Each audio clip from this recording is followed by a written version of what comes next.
नमस्कार मित्रों, आपका हमारे YouTube चैनल में बहुत बहुत स्वागत है। आज हम एक नए टॉपिक के साथ आए हैं जिसका नाम है मेघ। आखिर मेघ क्या हैं, मेघ के कौन कौन से प्रकार होते हैं, इनकी कौन कौन सी विशेषताएं होती हैं, कौन से मेघ आने पर हमारे वायुमंडल में क्या क्या घटनाएं होती हैं, किस किस चीज़ के सूचक होते हैं इत्यादि का वर्णन इसमें किया जाएगा और हम लोग समझेंगे। पहले हम जानते हैं कि आखिर बादल या मेघ किसे कहते हैं। वायुमंडल में जलवाष्प विद्यमान होती है और ऊंचाई पर चली जाती है, वहाँ टेम्परेचर कम हो जाता है तो हिम के रूप में बदल जाती है। तो इस तरह हम कह सकते हैं कि वायुमंडलीय जलवाष्प का संघनित होकर हिमकाणों या जल सीकरों के राशि या राशियों के समूह में बन जाना बादल कहलाता है। चाहे हिम के कण चाहे जल सीकरों के कण संघनित हो जाएं, संघनित होकर एक राशि बन जाए या बहुत सारी राशियां बन जाएं या बहुत सारी राशियों का समूह बन जाए तो वही बादल होता है। बादलों को दो आधारों पर विभाजित किया गया है, दो आधारों पर वर्गीकृत किया गया है। एक ऊंचाई के आधार पर और दूसरा स्वरूप के आधार पर। ऊंचाई के आधार पर निचले में, मध्यम में और उच्च में। स्वरूप के आधार पर अंतरराष्ट्रीय ऋतु विज्ञान परिषद ने 1932 ईस्वी में मेघों के प्रकारों का वर्णन किया है, बताया है कि बादल कौन कौन से होते हैं, उनके नामकरण किया है, उनकी विशेषताओं को भी बताया है। हम देखते हैं, पहले देखते हैं ऊंचाई के आधार पर। ऊंचाई के आधार पर पृथ्वी के धरातल से 2.5 किलोमीटर की ऊंचाई तक जो बादल पाए जाते हैं वो निचले बादल होते हैं और 2.5 किलोमीटर से 6 किलोमीटर तक की ऊंचाई के बादलों को मध्यम या मध्यम ऊंचाई के बादल कहते हैं और 6 किलोमीटर से 20 किलोमीटर तक की ऊंचाई के बादलों को उच्च मेघ कहा जाता है। निचले मेघों के भी कई प्रकार हैं, मध्यम के भी और उच्च के भी। स्वरूप के आधार पर कई प्रकार के बादल हैं। इसमें हम देख लेते हैं क्या क्या लिखा गया है। ये ऊंचाई बताई गई है कि कितना ऊंचा है। बादलों के कुछ चित्र बना दिए गए हैं, बादलों के नाम लिख दिए गए हैं, बादल किस रूप में है उसका रूप दिखाया गया है, बादलों का रंग कैसा है, उनकी आकृतियां किस तरह से हैं, कैसे दिखाई देते हैं, और अगर वो बनते हैं आकाश में तो वायुमंडल में क्या होता है, उन सभी का वर्णन है। देखते हैं, सबसे पहले हम देखेंगे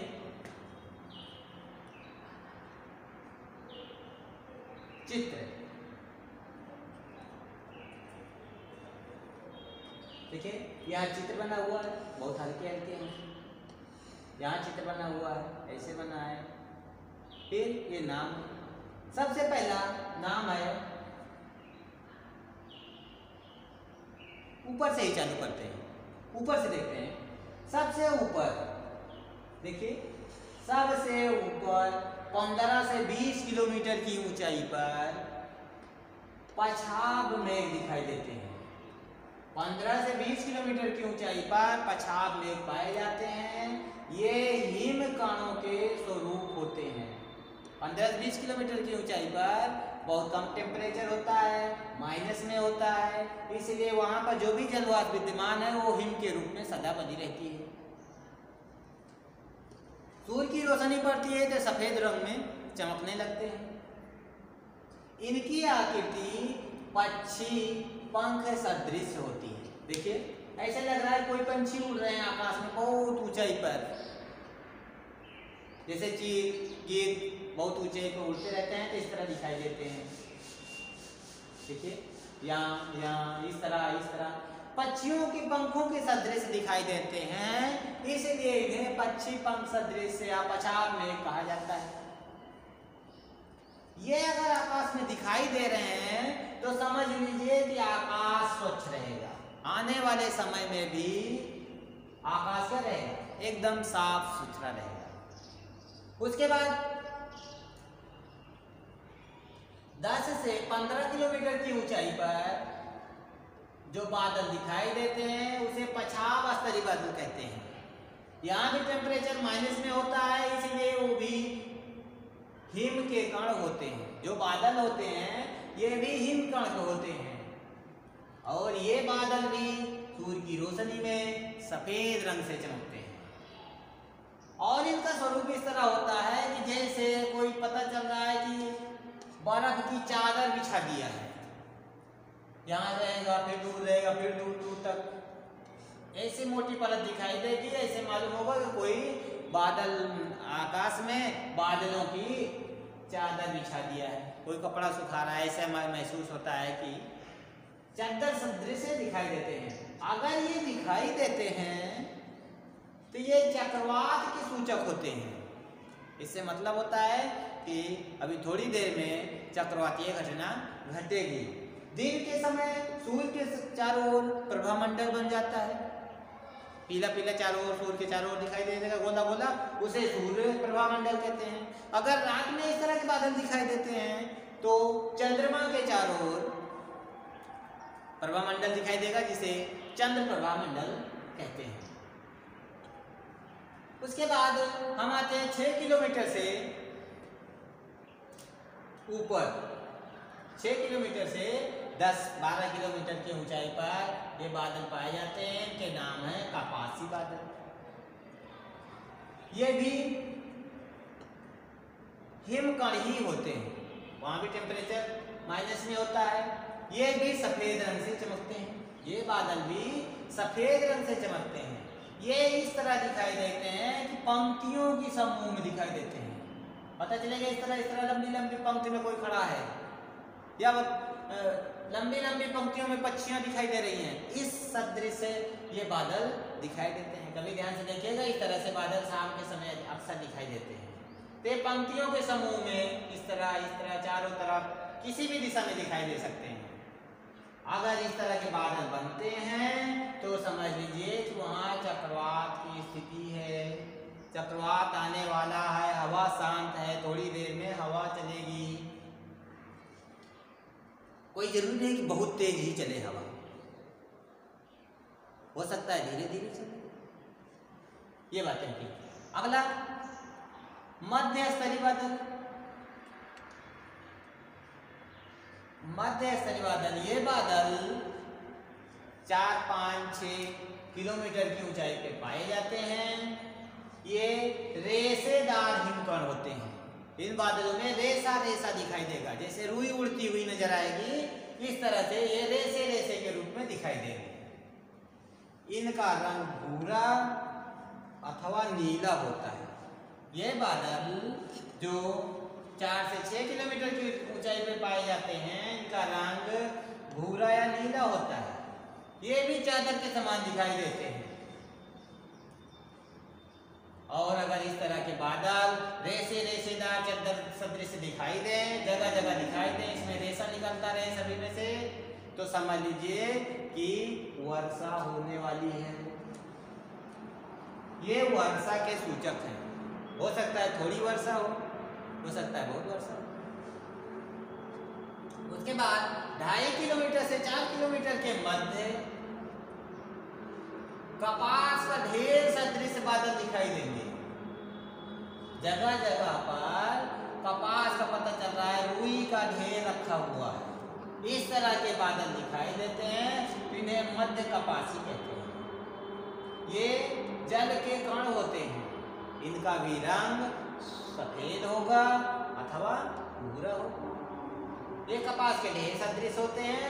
अगर इस तरह के बादल आकाश में आ जाते हैं तो वर्षा होती है। इस प्रकार के बादल आते हैं तो वर्षा होती है।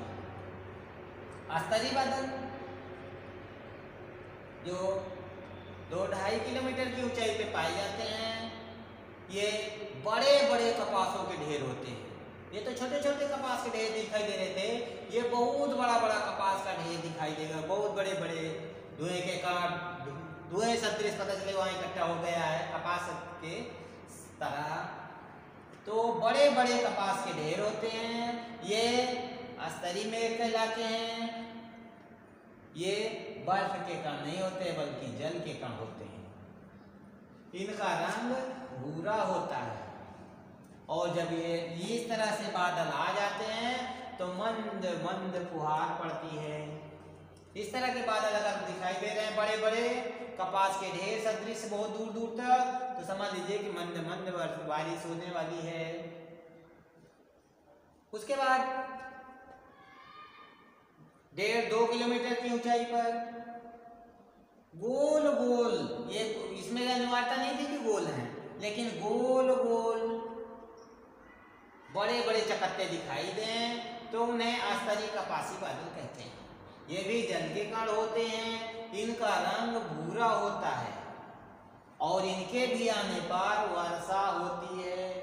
ये मध्य स्तरीय बादल जितने भी हैं ये दिखाई देते हैं तो वर्षा होती है। फिर जब बादल घने घने बादल आ जाएं, पूरे वायुमंडल में अंधेरा छा जाए, ये सभी बादल 1-2 किलोमीटर के मध्य ही हैं, इतने बादल आ जाएं कि पूरा आकाश काला हो जाए तो मूसलाधार वर्षा होती है। इन्हें वर्षा स्तरीय बादल कहते हैं। इनका स्वरूप ये भी जलकण होते हैं, इनका रंग भूरा होता है और इनके आने पर घना अंधेरा छा जाता है और मूसलाधार बारिश होती है। उसके बाद कभी कभी साफ मौसम दिखाई देता है, तो इस तरह से बादल हमें दिखाई देते हैं सफेद रंग के कि मालूम पड़ रहा है कि इस तरह देखिए कि कोई फूल गोभी है या आइसक्रीम कुल्फी वाली आइसक्रीम सदृश दिखाई देता है बादल, तो उसे कपासी मेघ कहते हैं। ये भी जलकण होते हैं।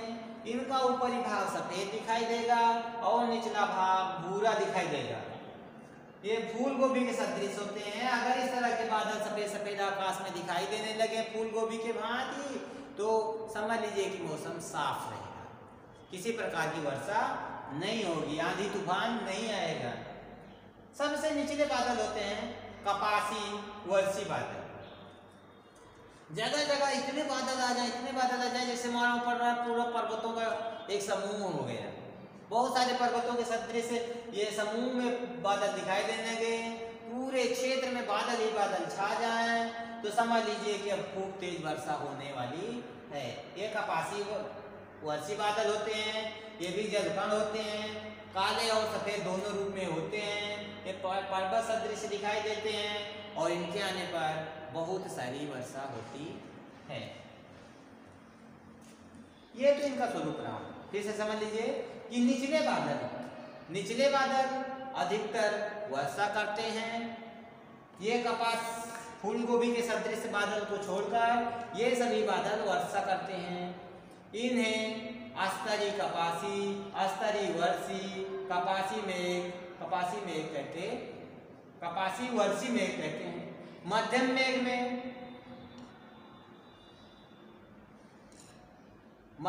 में स्तरीय, कपासी, स्तरीय, ये निचले मेघ हुए, देखिए 2.5 किलोमीटर तक है।